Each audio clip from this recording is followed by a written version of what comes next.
You're listening to the Intrepid radio program with Scotty Roberts. Intelligent talk.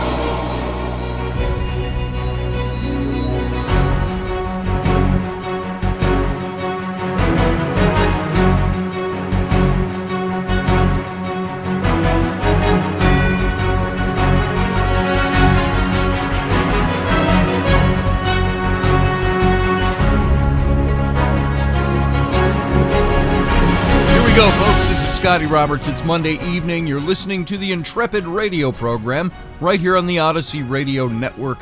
That's ODYSY1.com. Go over and check out Odyssey Radio, all the goodness that it's Odyssey Radio, and all the different locations where you can find this show playing in its audio format. Now, you can also go over to my YouTube channel, which is the only place where you'll find the video simulcast, there you go, of this show, and the live chat room. So go on over to youtube.com/Mr. Scotty Roberts and find the other Intrepids already chatting up a storm and in the chat room there, and you can find all the archives of this show all the way back to day one and earlier than that with Odyssey Radio. And so come and join us over there. Tonight, I want to dig in more into the topic of Solomon, but more specifically, what we started with before we kind of lapsed into Solomon, and that's the temple in Jerusalem that was built by Solomon. The question that remains and that is out there is, where the hell did Solomon build his temple? Now, we've thought for centuries that we've known where this is, that it's on what is today the compound that contains the Dome of the Rock. And you've seen the Dome of the Rock a million times. Let's see, do I have a picture of that I can show you here? Let's see. The Mosque of Omar. There it is, right there. If you're only listening on radio, you're not going to get to see it, but it's your typical picture of modern-day Jerusalem.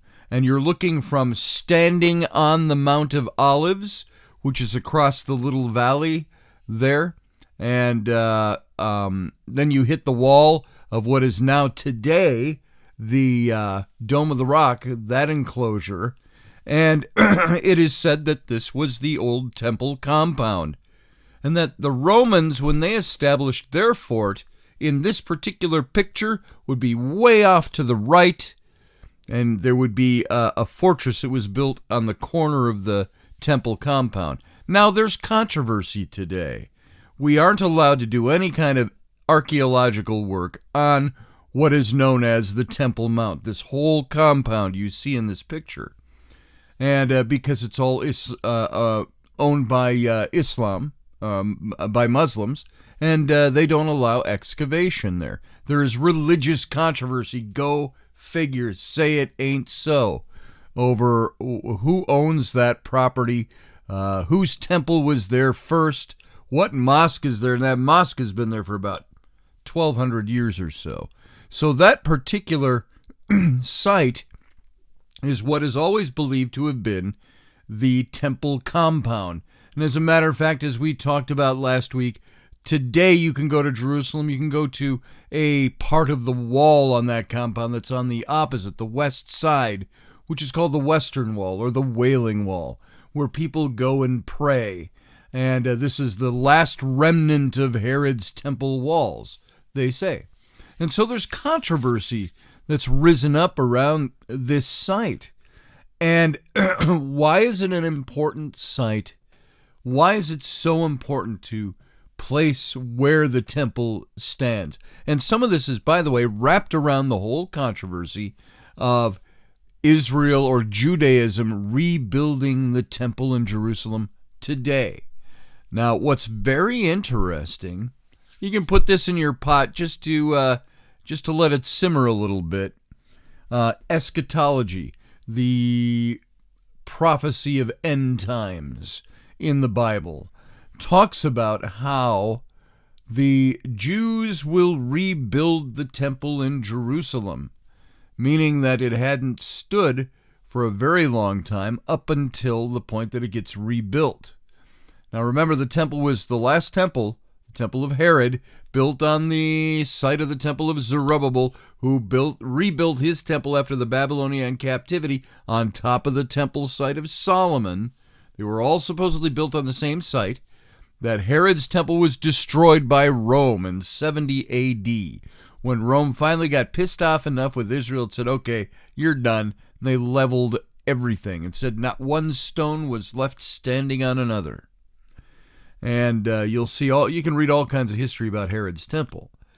Now, the problem is down through the ages, the Jews have always wanted to rebuild the temple in Jerusalem. But there has to be a political structure in place, obviously, for that to take place.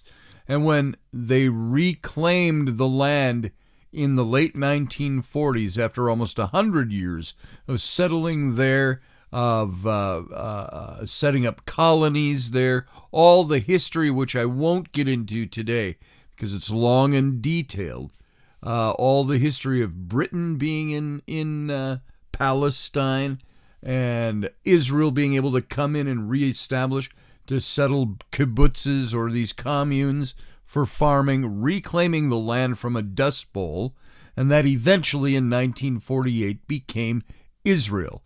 And the UN voted Israel in as a state. And we all know that basic rough history of Israel as it exists today. It's only been a nation in modern times since 1948. 49. And that's all the longer it's been. And so all of this started ushering in all the biblical prophecies that said Israel would once again be in the land, that they would reestablish temple worship, which they have not done, because they believe the temple was built on Mount Moriah, which is where, of course, now the Dome of the Rock stands there today.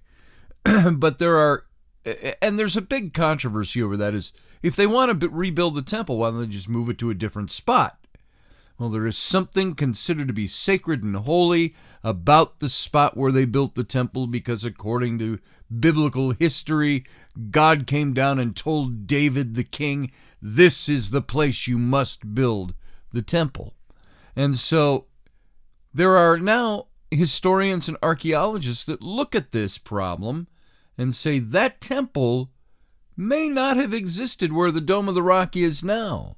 And they look at that big compound there, that historically, they say, is the site of the Roman Antonium, the Roman fort, not the little spot up in the northwest corner, because they say by the size of the troops that were kept historically in Jerusalem, that whole area would have been, that whole what is now the temple compound, where you see the Dome of the Rock, was the area of the fort itself, that whole expanse, in order to fit everything the Romans needed there for a Roman fort.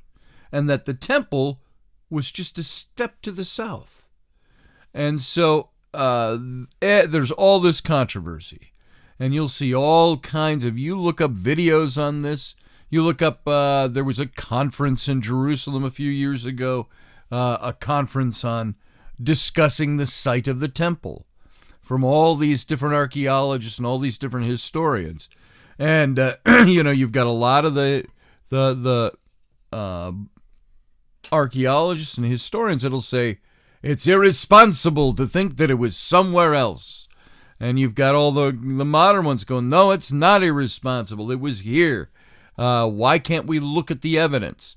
And, of course, they can't excavate on what is traditionally, this whole site right here.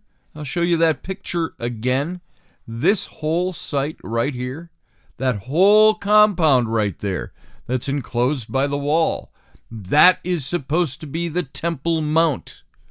And now they can't excavate there. They can't explore there. But just to the south is where these people are saying that this temple existed.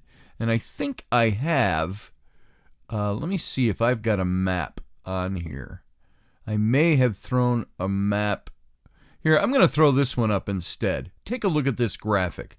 Here is almost the same graphic, only pulled way out. You're standing way beyond down in the foreground. You see all the stones in that cemetery. That's the Mount of Olives. That's going up the slope of the Mount of Olives. Now, there's still a garden with trees and all of that at the top, and there's a chapel up there and so on. But the whole slope of the Mount of Olives is filled with graves. And you look down into the Kidron Valley. That's the little valley that was between the Mount of Olives and the city.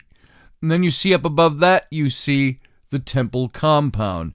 Now, the people who put this diagram together are saying that, now look over on the leftist side of the picture. You see that big red circle that's scrawled in there. That is roughly the confines of the city of David, the city that David conquered and took over as his capital, the city of Salem, and he renamed it Jerusalem. And you see Mount Ophel there. You see a big white arrow that says temple approximately. They're saying that this is where the temple was, just to the south of the southern wall of the big compound of Mount Moriah. Now, what's interesting is that if that was the site of the temple, where the Dome of the Rock sits, that's about a third of a mile away from the outer confines of the city back in David and Solomon's time. And so it's very now, David's palace, they have found the ruins. They can excavate in the city of David. And they found Mount Ophel, they found David's palace, but there's that space in between the palace and what is now currently what they believe to be the old temple walls. But the temple, they think, is in between. Now, this is according to some. All right, so that gives you a little idea. I thought I had an old picture of, or a picture of the old Jerusalem, and I think I don't here. I'm looking on my list of photos here, and I don't think it's in there. So, what sits right now beneath the Dome of the Rock is this. Now, the Dome of the Rock is supposedly built on the site of the old temple, which was built on the site of the threshing floor. Remember, there was David acquired a piece of property that was a threshing floor. And just by casual observation, because nobody can excavate here, they're saying this is the site that sits beneath the Dome of the Rock. And this is the rock where Abraham supposedly brought his son Isaac up to sacrifice him in the Old Testament. And that this was the site then where the man had his threshing floor. And they say this has at casual observation, no earmarks of ever having been a threshing floor, which was a flat area, and I'll describe it a little bit later here. So that's under the Dome of the Rock. And so let's dig into this. I want to give you the controversy. I want to give you the alternative site. And I think it's interesting because, as I started to mention, the biblical prophecy says in the end times. Now, in the end times, when there would be the Antichrist, and there would be the beast, and there would be what the prophecy terms as the Antichrist that comes to power, and that the whole world looks to this person as being the guy who's in charge. Not that the whole world worships him or does reverence to him or even accepts him as their ruler, but that he's the guy that ostensibly has the power and he runs the world. But one of the things he does is he allows the Jews, according to prophecy, to rebuild the temple in Jerusalem. And so where is the site? Where would the site be built? And this is another big factor in locating the site of the temple. If they just built it to the south, is that really the temple? Is that where God said to build the temple? Does it really matter when it really comes down to it? According to Orthodox Christians and Jews, yes, the site of the temple matters. And when they believe that it's in the Dome of the Rock, beneath the Dome of the, or on top of the Dome of the Rock, where the Mosque of Omar stands today, that's where the controversy begins, especially when there are those who say, we think it's at a different site. And there has been some excavation work just to the south of what is commonly known as the Temple Mount. Now, there's many people that assume today that the Temple Mount within the old city of Jerusalem is where Jewish or Old Testament temple, the Old Testament temple, was actually built and where it stood. However, you got to ask the question, what if this wasn't the case? What if this isn't the actual place where it was built? What if the location of the temple was somewhere else? Now, there's a theory that's gaining a lot of popularity that places the temple not on the traditional Temple Mount, but instead within the city of David, which is down south, which I showed you that diagram. And I wish I had that diagram of the city of David. It was actually a painting that shows you this. Let me see. You know, there is... I'm going to show you the city of David. Pardon the top of my head as you're watching the video. So the city of David. And let me look for these images here. There are some pretty neat paintings that have been done of the city of David. Now, I'm seeing a couple of here, and this shows you, some of these will show you the place that they believe is Mount Moriah, the place where the temple was built. Here, this one might do. I'm just going to copy this image, and I'm gonna place this in here. Let me save it. Hold on. I know this is riveting as you're listening, but I want to do this the right way. And I should have done this before I started the show, but I didn't. I rushed into it. I just wanted to get this. I wanted to get ready. I wanted to hop in here. I wanted to do this. So here we go. I'm going to call this up now. Now watch the screen here for those of you who are watching. I'm going to throw in this, so we'll call it City of David. And pardon my fumbling around on air while I'm doing this. Let's find this. City of David. Open up. Okay. Now, here is, I'm going to set it right in the middle here so you can kind of see what's going on. This is the City of David as it would have existed during the time of David. There are better illustrations than this. But if you see here, that little tiny city down on the bottom there, that was, here, look at this picture again. If we can, you see here where you see the red circle? Look at that whole expanse of the city of Jerusalem as it appears today. All the way off the horizon, to the left, to the right, that red circle is the city of David, the historic city of David. Now that's what this is. That little area down to the lower left, that is the city of David. And you see here David's palace is at the top. And then you've got this expanse, this slopey expanse that goes up the hill to say this was the Temple Mount up on top. This is where David's son Solomon eventually built the temple, and where the threshing floor existed up here, and where the stone exists up there. And so this gives you an idea of the layout of the lay of the land there. But it was important that the temple be built up on top of Mount Moriah, according to the biblical accounts. So the question is, could Mount Moriah be misplaced? And there are some people that have laid out some good theories, some good people, some historians that have laid out some theories here. And I'm a bit hesitant to believe some of the theories that you hear about the relocation of the temple in Jerusalem, but it's difficult to refute some of the evidence. And you can look through and you can study this. You can take a look at... there's a couple of books out there one's by Ernest Martin, called The Temples That Jerusalem Forgot, and The Temple by Robert Cornuke. Now you can take a look at these books and you can read through their theories, but before launching into all the evidence supporting the temple as being located within the city of David instead of outside and north of the city up on Mount Moriah, you have to consider the importance of the theory.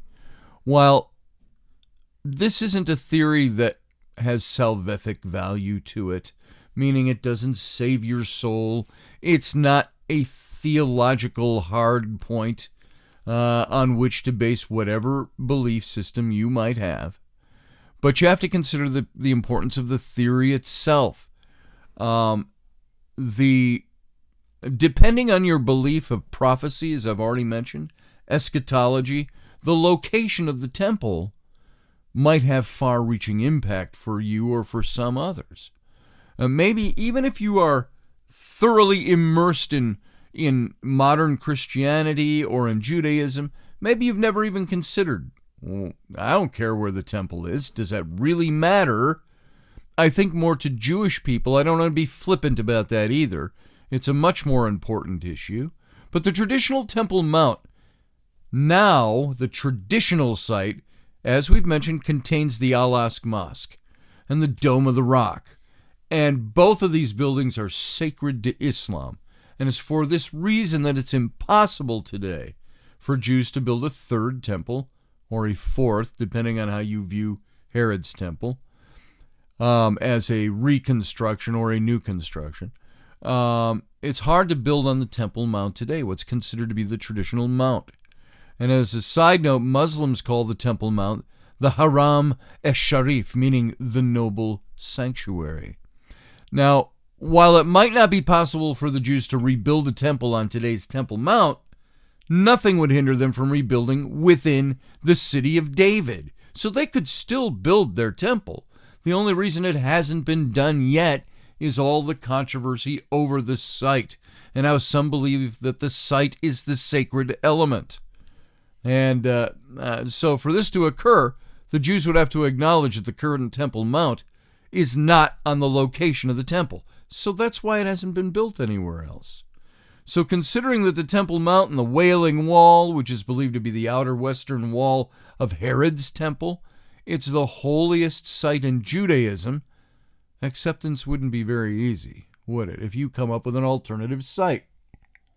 And I'm sipping from my Intrepid radio mug, which you can get over on my Etsy page. So, for the Jews to accept that the temple was not on the Temple Mount, but instead within the city of David, down the slope a little ways, evidence would have to be found so conclusive that even the most ardent Jew couldn't reject this realization.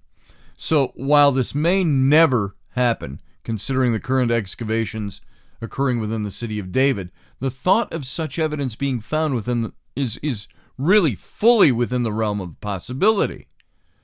And in that graphic I showed you, that showed all the labels of the cities, you can see that there's several important geographic features that include the Mount of Olives, the traditional Temple Mount, as it's known today, considered or accepted to be, the Kidron Valley in between, the Central Valley, the Gihon Spring, and the current site for the city of David. And here is some additional information on this site, which we'll pick up after the break. You know why? We're at the end of the first half. So you guys sit tight. We'll be right back. Stay riveted.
All right, gang, we're back from that break. Thanks for sitting and hanging on. You're listening to my program, the Intrepid radio program, right here on the Odyssey Radio Network. That's ODYSY1.com. Go over and see all the goodness that is Odyssey Radio. At the same time, even right now, you could go over and you could also flip on the YouTube stream and watch the video in simulcast, or at least join the Intrepid family over in the chat room that's going on live right now as we're talking. And that's over at youtube.com/Mr. Scotty Roberts. All right, now we're back, and we're talking about the temple that was built by Solomon, that was destroyed in the Babylonian captivity, that after the Babylonian captivity, the people came back to the land, and under Zerubbabel, they rebuilt the second temple. And then that was also destroyed, or it was perfected, it was enhanced, it was reconstructed by Herod the Great, right around 6 to 7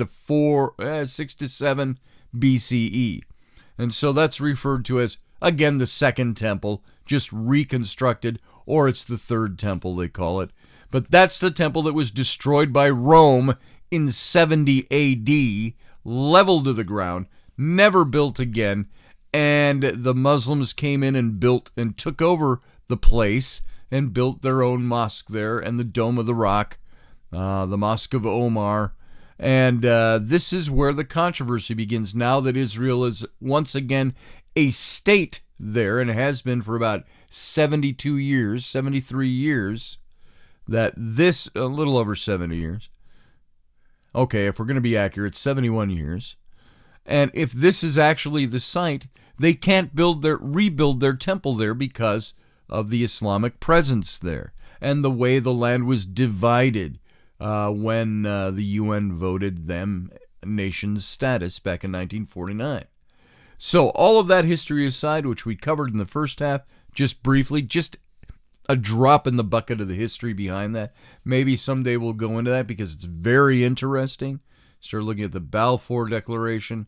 Now you start looking at all the stuff that happened for Israel to recreate a state in what was then Palestine. It's a very interesting history, but we'll cover that in another time. You want to read a good book? It's a fictionalized version of it.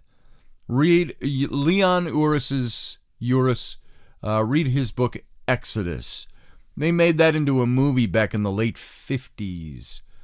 I believe it was the late 50s. Maybe the early 60s. The movie Exodus with Paul Newman was in that movie, playing Ari Ben Canaan. And it was all about the reestablishment of the state of Israel in the late 40s, post-World War II. Now, if you didn't know this, a lot of the people who were refugees from Hitler's concentration camps, the Holocaust, all of these people needed a homeland, and they all started migrating back to Palestine and settling on what Zionists for years had been claiming was Israel. And they weren't establishing a state, but they were looking to establish a state. And they took years organizing this, but these people, they would take big boats, and they would put thousands of people on these boats and cross the Mediterranean, and they would run them aground on the shores of what is now Israel. And those people would all then flee into the interior. They would set up these kibbutzes. They would set up, all trying to reclaim the land, to have a homeland to go to after the Holocaust. And what happened? Great Britain was in charge of Palestine at that time. They would round them up. All these people that are fleeing concentration camps, that had survived the concentration camp system, and they didn't have anywhere to put them, and they would put them back into a new concentration camp.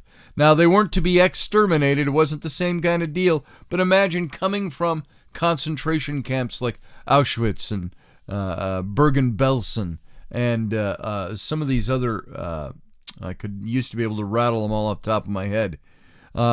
Coming from those situations after having been liberated, ending up in what you're hoping is going to be a homeland that you're going to help establish, and you end up back in a concentration camp.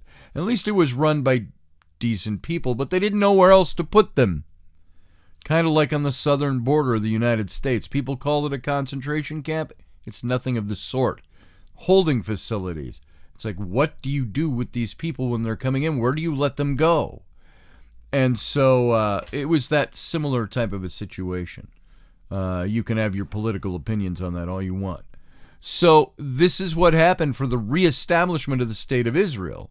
And it happened just a few years later under, guys like Ben Gurion. And Golda Meir was prime minister after Ben Gurion. And some of these people that helped put together the State of Israel, will look into that one of these days. Not today. But they could not build a temple back then because of the sacred issue of where the temple sat. And so we're talking about this picture that we showed in the first half. Now, this isn't the best picture of this, but it's this picture here. If you're on radio listening, you're not going to have the advantage to see this. We're just showing a cityscape of current Jerusalem. And you see what is the traditional Temple Mount with the Dome of the Rock just to the left of center. And you can see all the buildings stretching all the way back to the horizon. That was all wilderness back in the time of David and Solomon. And the only city that existed was if you go to the left in the picture from center, down that slight slopey area to the area that's circled by red, roughly indicating where the city of David sits. You can still go visit the old city today, the Jewish quarter of the old city of David. And this is where they found the ruins to what they believe is David's palace, ruins of the fortress. And there are some who believe that the temple shouldn't be placed on the traditional site where the Dome of the Rock sits, but should be where that big white arrow shows you in the picture, that the temple was there between David's palace and the slope that starts to go up on Mount Moriah there. And by Mount Moriah, it's just the highest point in the region. You can see it's just a slopey area. So that is that's the picture of the area as it sits today. And so the big question comes in. You can see here that there are several important geographic locations. You got the Mount of Olives. It's a mountain ridge on the east side of the city of Jerusalem. And from that diagram, the picture was being taken from the Mount of Olives. And at one point it had olive trees covering all those slopes. Today, there's about 150,000 graves that are along that slope. And once again, I'll just turn this on one more time so you can see it. Down in the foreground, on the center to the right, that's the slope of the Mount of Olives going down toward the Kidron Valley, which separates the city from the Mount of Olives. And those slopes, you see that there's about 150,000 graves on that side of the Mount of Olives. So there you go. There's that. And there's no place to even bury anyone there anymore. And so this the mountain ridge with the Mount of Olives has a very significant location during the ministry of Jesus and during his lifetime.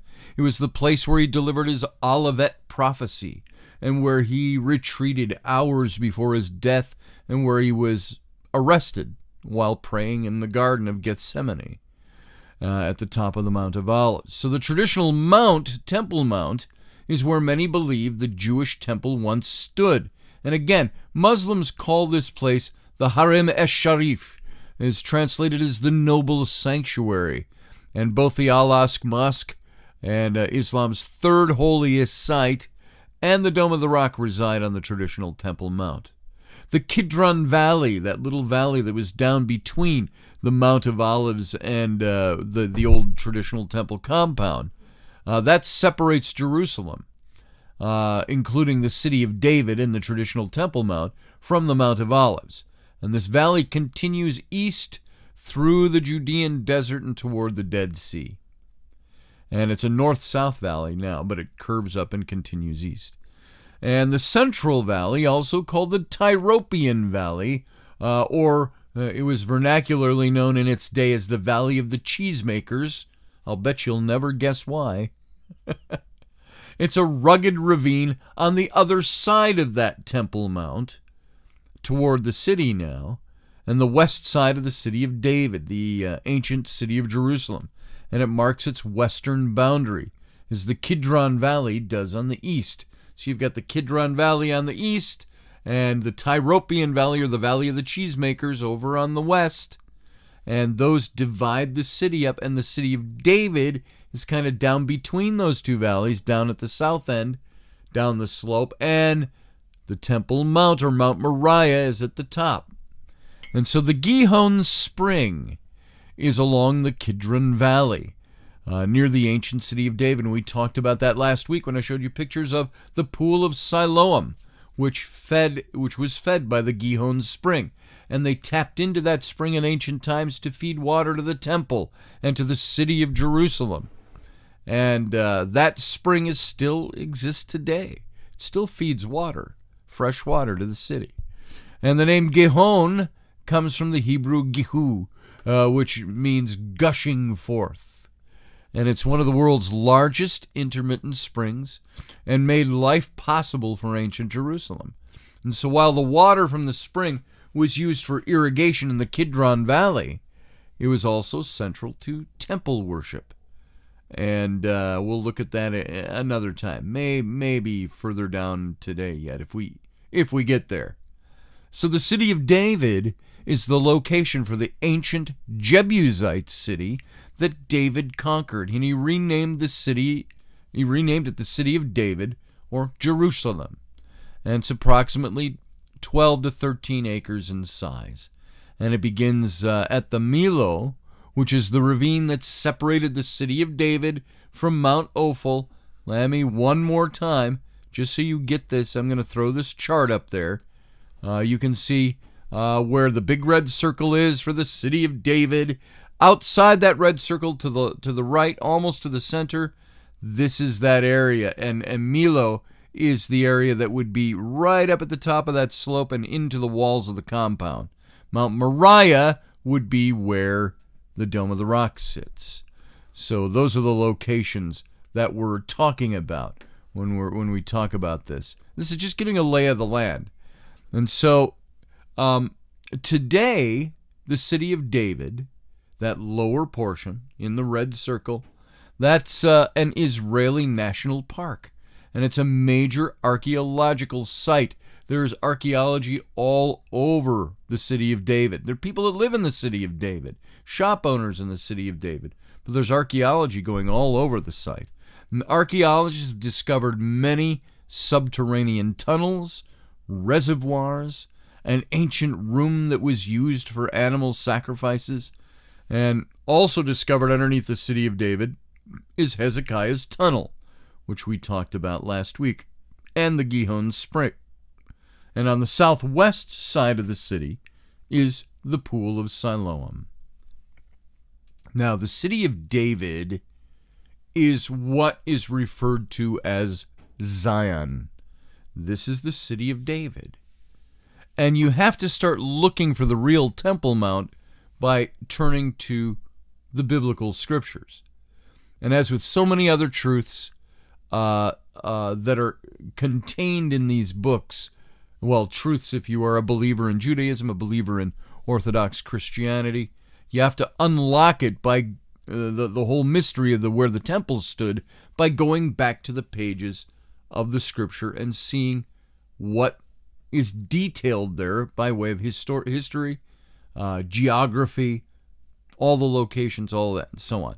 And so following, now this is a compilation of scripture that confirms that the city of David and Mount Zion, the location of the temple, are synonymous. The city of David and Mount Zion are synonymous. And it says here in 2 Samuel 5:7, it says, "Nevertheless, David took the stronghold of Zion. The same is the city of David." And that passage clearly states that Zion and the city of David are one and same. And this point is critically important to the location of the temple, as Scripture also shows that Mount Zion was the location of the temple. It says in 1 Chronicles 11:5, "And the inhabitants of Jebus said to David," this is the Jebusites, the city of David that David is conquering, "Thou shalt not come hither. Nevertheless, David took the castle of Zion, which is the city of David." And as noted in the previous passage, 1 Chronicles 11 confirms that Zion was also the city of David, interchangeable names. The word castle comes from the Hebrew matsud, and it refers to a place of defense, because Jebus was located between Kidron and the Central Valleys. It was a well-defensible area. And in Salem also is his tabernacle and his dwelling place in Zion. That's Psalm 76:2. The word Salem derives from the Hebrew shalem. Strong's Concordance, all of his encyclopedic work done in the last century, states that the word is an early name for Jerusalem, Salem. And the passage is critically important as it shows a connection between the ancient city of David, the temple, and Zion, and offers indisputable evidence for the temple being located within ancient Jerusalem and not on the Haram esh-Sharif, which is today where the Dome of the Rock sits, a little further up the slope. So remember that the old city of David only included the 12-acre plot of land between the Kidron and the Central Valleys. And it didn't include the 36-acre Temple Mount, which is 3 times the size of the city of David, located on a third of a mile north on Mount Moriah. And as we'll explain, the current Temple Mount was developed much later. All right, if we get that far. So using only the Bible as a roadmap for the location of the temple and knowing the location for the ancient city of David, a strong case can be made, at least conceptually, that the temple was located within the city of David and not on today's Temple Mount. But this is just a tip of the iceberg. You have to look at the Acra, the Milo, and the Ophel. And I can tell we're not going to get very far on this today, but it's going to give you some idea. And I think this is important. To me, this is fun stuff. Maybe we don't go through our daily lives and consider, gosh, while I'm mowing the lawn, I was thinking about where Mount Zion actually is and where the Temple Mount is actually located. Now, some of us think of those things. I think this is only important to faith history, not to faith itself. Although some Jewish people will put a lot of faith in where the Temple Mount is located. So this is why we're covering this. It's another mystery of history that is set amongst people that we think we know a lot about and things that we think we know a lot about because of the stories we've been told all our lives. So when it comes to the location of the temple, there's 3 terms you have to understand: the Acra, the Milo, and the Ophel. Now, the Acra was another name of the city of David. The Milo was the ravine that King Solomon filled in with rubble. He filled this all in and leveled it off. And the Ophel is where the temple was originally located. Now, in 2 Samuel 5:9, we find a description of the boundaries of ancient Jerusalem during the reign of King David. It says, "So David dwelt in the fort and called it the city of David. And David built round about from Milo and inward." So the word fort refers to the impregnability of the city of David. This was due to its location between the Kidron and the Tyropian or the Cheesemakers Valley. And we see that David built his city from the Milo inward, and this ravine that separated ancient Jerusalem from the Ophel. Once again, I'm just going to show you this little diagram that'll give you maybe the city of David here. Here you go. There where you see David's palace, almost smack in the center of this map. You see the Milo. You see where that is? It's this ancient stepped area that's been there for thousands of years. The steps built into it. That this leads up to the fortress of David, or the palace of David. And Mount Ophel is not on this map. So hold on. Let's go back to this one. Mount Ophel, you see where that's located? It's in the red circle of the city of David. You see where they say now the temple might be, and the Millo is right in between those two. And this is an area that Solomon would have as way of doing municipal work. They filled in that ravine that was there, which became Ophel. All right, that's clear as mud. But it's important to locating where the temple was. And so the scripture records that Solomon filled in the ravine in 1 Kings 11:27. And this was the cause that he lifted up his hand against the king. Solomon built Millo and repaired the breaches of the city of David his father. So this is where he filled in that area. And the word repaired in that passage comes from the Hebrew kagar, and it's a primitive root meaning to shut up. So by filling in the Millo, Solomon shut up the ravine known as the Millo, and in doing so he also connected the city of David with the Ophel. All right? So all of this, you're getting the geography, the lay of the land here. This is why Psalm 122, verse 3, describes Jerusalem as a city compacted together. The word compact comes from the Hebrew shabar, or chabar. And according to Strong's Concordance, whenever I refer to Strong's, it's his concordance or his encyclopedic books that he wrote. Strong's, it means to join. That's what kabar or compact means. So when Solomon filled in the Millo, he enlarged the city of David by joining it with the Ophel. All right.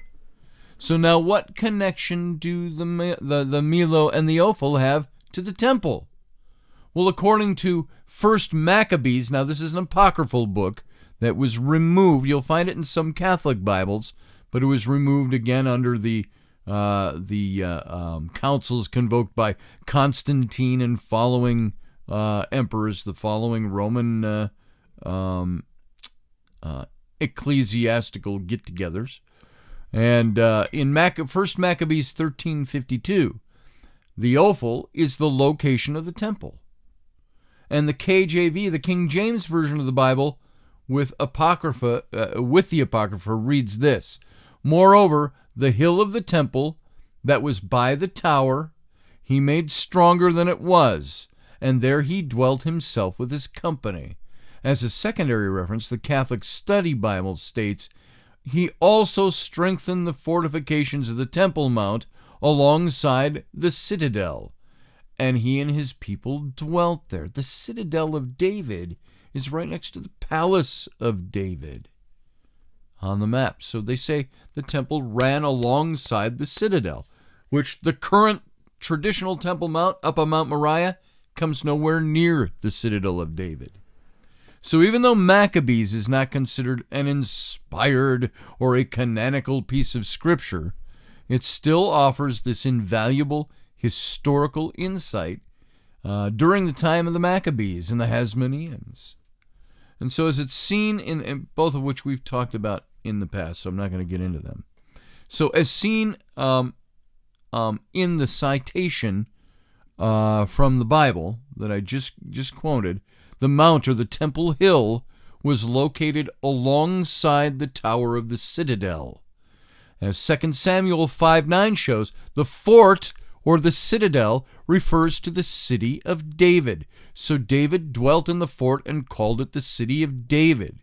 And this provides conclusive evidence, really, for the Temple Mount being located on the Ophel alongside the city of David.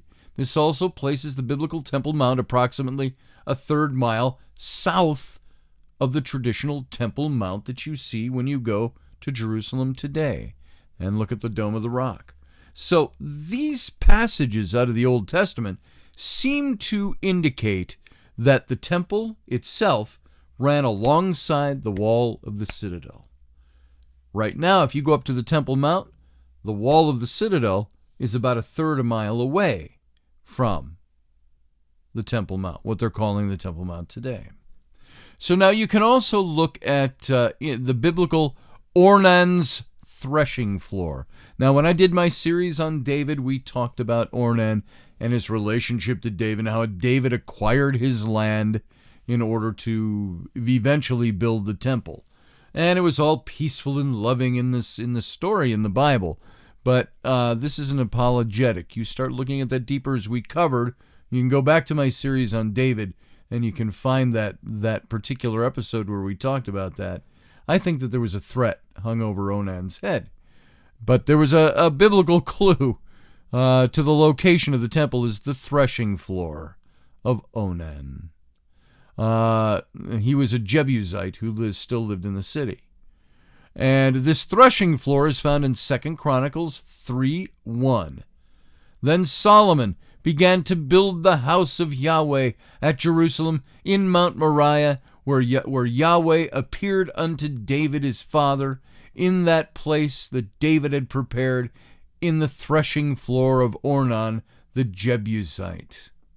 And we're out of time, but Scripture records that Solomon built the temple on Mount Moriah and over the threshing floor that David purchased from Ornan the Jebusite. And the mention here of Mount Moriah and Zion is important. It shows that these locations are synonymous, as is also the city of David and Zion. The threshing floor where Solomon built the temple belonged to a Jebusite, and this fact suggests that it was likely within the borders of the Jebusite city. If true, this would place the threshing floor within the city of David and not on today's Temple Mount, a third of a mile away from the city of David. Remember that what they call the Temple Mount today is quite a bit distant from what was the city of David back then. And next time we'll have to get into this more. We'll recap this, I'm sure, and we'll talk about the threshing floor. But this is an introduction to the Temple of Solomon and where it's located and why it's important. So, folks, we got to go before I run out of time completely. Thanks for being here. 23-hour break, and we'll see you right back here.